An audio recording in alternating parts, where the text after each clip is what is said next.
तो दिवार चित्रपटातला एक डायलॉग आठवतोय की ज्याच्यामध्ये शशी कपूर विचारत आहे, अमिताभ बच्चन त्याला शशी कपूरला विचारतोय की मेरे पास घर है, गाड़ी है, बंगला है, सब कुछ है, तुम्हारे पास क्या? तसं जेव्हा फडणवीस कधी त्या आविर्भावात जे त्यांच्या मनात आहे कि मेरे पास देखो सब कुछ है, मेरे पास मोदी जी है, शाह है, ईडी है, सीबीआई है, इलेक्शन कमीशन है, प्रफुल्ल पटेल है, भुजबल है, भावना गवली है,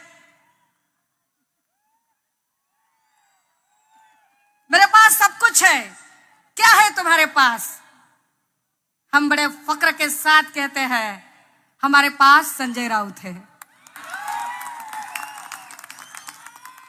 हम बड़े फक्र के साथ कह सकते हैं की तुमच्याकडे शरण जाणारे, आता आडनाव घेत नाही मी, नाव घेत नाही, असे अनेक असतील, पण आमच्याकडे मरण पत्करेन पण शरण पत्करणार नाही असं सांगणारे सन्माननीय संजय राऊत साहेब आहेत। निष्ठेचं दुसरं नाव ते राऊत साहेब आमच्या सोबत आहेत आणि तोपर्यंत आम्हाला काहीच कमतरता नाही, कारण खूप साऱ्या शेळ्या मेंढ्या जमा करण्यापेक्षा असे वाघाचे छावे आमच्या सोबत आहेत जे आमचं मार्गदर्शन करत आहेत, आम्हाला आमचं काम करण्यासाठी आम्हाला फुटप्रिंट देत आहेत, ते जास्त महत्त्वाचं आहे। दादा हो, कालच्या पत्राचा असर अजून नीटसा उतरलेला नाही। देवाभाऊंनी काल पत्र लिहिलं, पत्र लिहिताना त्यांना फार उशिरा उपरती झाली आणि उशिरा उपरती होऊन ते म्हणाले की सत्ता येते आणि जाते, देश महत्त्वाचा असतो। मला हसायला आलं त्यांच्या बोलण्यावर की म्हणजे आमच्या गावाकडे म्हण आहे बरं का, करून करून भागलेन देवपूजेला लागले। काय म्हणजे देवाभाऊंच्या ह्या वाक्याचा अर्थ काय काढायचा, काय बोलायचं आता की सत्ता येते आणि जाते पण देश महत्त्वाचा? खरं तर ती भाजपा फार वेगळी होती, ज्या भाजपामध्ये अटल बिहारीजींसारखे नेते होते, जे अटल बिहारीजी अटलजी जेव्हा राजीनामा द्यायला उभे राहिले तेव्हा पार्लमेंटमध्ये ते म्हणत होते की मंडी सजी हुई थी, बाजार तैयार था, माल बिकने के लिए तैयार था। खासदारांची खरेदी विक्री, मंडी सजी हुई थी, माल बिकने के लिए तैयार था, लेकिन हमने खरीदना उचित नहीं समझा क्योंकि सरकारें आएंगी और जाएंगी, लेकिन ये लोकतंत्र बचना चाहिए। पण वाजपेयींची ती भाजपा आता राहिलेली नाही, वाजपेयींच्या त्या भाजपाला आता तिलांजली दिलेली आहे। आता एका वेगळ्या भाजपाच्या संस्कृतीने जन्म घेतलेला आहे। राजे हो, हे नीट समजून घ्या पुन्हा एकदा, वारुळ मुंग्या बांधतात, मुंग्या वारुळ बांधतात, परंतु जेव्हा संपूर्ण वारुळ तयार होतं तेव्हा त्यात राहायला मात्र मुंग्या नसतात, त्यात राहायला सरपटणारे प्राणी, विषारी प्राणी राहायला येतात। भाजप आणि आरएसएसच्या असंख्य मुंग्यांनी भाजपच्या सत्तेचं वारुळ बांधलं। मला वाईट वाटतं चंद्रकांत दादांबद्दलही आणि मेधा कुलकर्णींबद्दलही आणि असंख्य लोकांबद्दल ज्यांना ज्यांना देवाभाऊंनी साईडलाईन केलं, ज्यांना ज्यांना संपवलं, कारण त्या सगळ्या लोकांनी मिळून भाजपच्या सत्तेचं वारुळ बांधलं होतं, पण आता त्या वारुळात त्याच लोकांना राहायचं भाग्य नाहीये। बिचाऱ्या उपाध्ये भंडारी सारख्या लोकांबद्दल तर अपार सहानुभूती वाटते आणि काही चित्रविचित्र बायकांना बघून नुसतंच हसायला येतं की काय करायचं यांचं, की या माणसांना ती जागाच नाही मिळाली।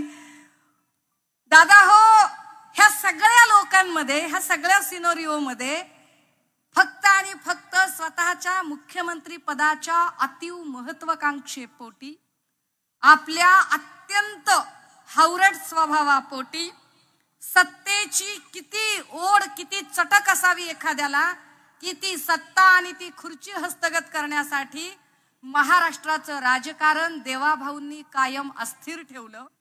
त्याचा परिणाम असा झाला की कुठल्याही राज्याचं जेव्हा सरकार अस्थिर असतं तेव्हा त्या राज्यामध्ये उद्योजकांना गुंतवणूक करण्यामध्ये भय वाटते, ते गुंतवणूक करत नाहीत।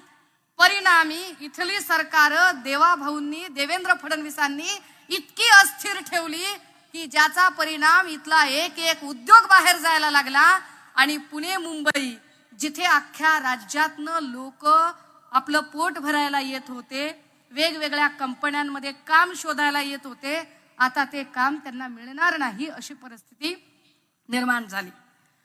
पण हे सगळं असताना सुद्धा यावर काही प्रश्न विचारले जातील असं आमच्यासारख्या भाबड्यांना वाटतं. कारण आम्ही या राज्यातले टॅक्स पेयर आहोत. आम्ही घरपट्टी, नळपट्टी, पाणीपट्टी, light bill, toll tax, road tax प्रामाणिकपणे भरतो. आणि असा प्रामाणिकपणे जेव्हा आम्ही टॅक्स भरतो तेव्हा आम्हाला असं वाटतं की आमच्या टॅक्स मधून, आमच्या कष्टाच्या पैशातनं जर अधिवेशनावरती करोडो रुपये खर्च केले जात असतील तर त्या अधिवेशनामध्ये आमच्या विकासावर, आमच्या कल्याणासाठी, आमच्या भविष्यासाठी काही योजना आणि त्यावर चर्चा झाली पाहिजे. पण तशी चर्चा अधिवेशनात होण्याच्या ऐवजी नवाब मलिकांचे काय, सांगा मलिक कुणाचे, यावर जर चर्चा होत असेल आणि करोडो रुपये वाया जात असतील तर वाईट वाटतं. राजे हो, मलिक सत्ताधारी बाकावर बसले आणि जेव्हा म्हटलं जातं की आम्हाला माहित नाही ते कसे काय बसले, माझं जेवढं वय नाही तेवढा मलिकांचा सत्तेतला अनुभव आहे. एवढा अनुभवी माणूस सहजासहजी सत्ताधारी बाकावर बसणार नाही. तो माणूस सत्ताधारी बाकावर बसतो म्हणजे त्यांचं पक्क ठरलेलं असतं.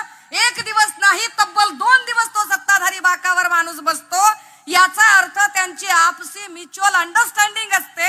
पण महाराष्ट्राचा बॅकफायर होतोय म्हटल्यावरती, आपल्यावरती डाव उलटतोय म्हटल्यावर मात्र फडणवीस तो मी नव्हेच म्हणत हात वर करत पत्र लिहितात. अरे इंटरनेट आणि फोन कॉलच्या काळामध्ये रोज भेटताय, मांडीला मांडी लावून बसताय, रेटारेटी खेटाखेटी करताय आणि तुम्हाला पत्र लिहायची काय गरज होती?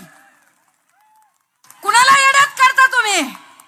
अरे आम्ही काय धोत्रावर इन करतो का? बगलत रेडिओ आहे का? कानात भिडे आहेत आमच्या का? डोसक्याला गोड तेल लावतोय आम्ही? आणि तुम्ही आम्हाला सांगताय मी पत्र लिहिलं, मी पत्र लिहिलं आणि शानपण सांगतात त्यांचे हुजरे आणि मुजरे आणि बार्किंग ब्रिगेड मधले लोक कंबोज सारखे चिल्ले पिल्ले. अरे पहला पत्थर वो उठाए जो पापी ना हो और जिसने पाप ना किया हो. मूळ त्या कंबोजवरच शेकडो कोटीच्या बँक घोटाळ्याचा आरोप आणि त्यानं शानपण सांगायला निघतोय. अहो फडणवीस साहेब, माणसं निवडताना किमान प्रामाणिक माणसं तरी निवडा.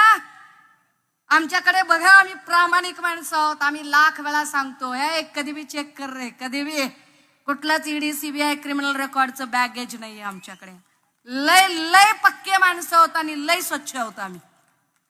पण ह्या सगळ्यांमध्ये जाणीवपूर्वक मलिकांचा विषय जाणीवपूर्वक 2 दिवस चर्चेला आणला जातो. कारण पहिल्या 2 दिवसात आम्हाला अपेक्षित असतं मराठा ओबीसी आरक्षणावर चर्चा व्हायला हवी. आम्हाला अपेक्षित असतं अवकाळी आणि गारपीट आणि त्यामुळे त्रस्त झालेल्या शेतकऱ्यांवर चर्चा व्हायला हवी. आम्हाला अपेक्षित असतं बेरोजगारी आणि कंत्राट भरतीवर चर्चा व्हायला हवी. आम्हाला अपेक्षित असतं टीईटी घोटाळ्यातल्या तुकाराम सुपेकडे अजून जर पैसे निघत असतील तर टीईटी घोटाळ्याचं काय केलं, तुकाराम सुपेचं काय झालं, अब्दुल सत्तारांची चौकशी कधी करणार आहात? याच्यातल्या चौकशी करणाऱ्या अधिकारी ज्या होत्या, नौटके, भाग्यश्री नौटके, मी कदाचित नाव विसरत असेल, या नौटकेंना नंतर साइड पोस्ट का दिली गेली?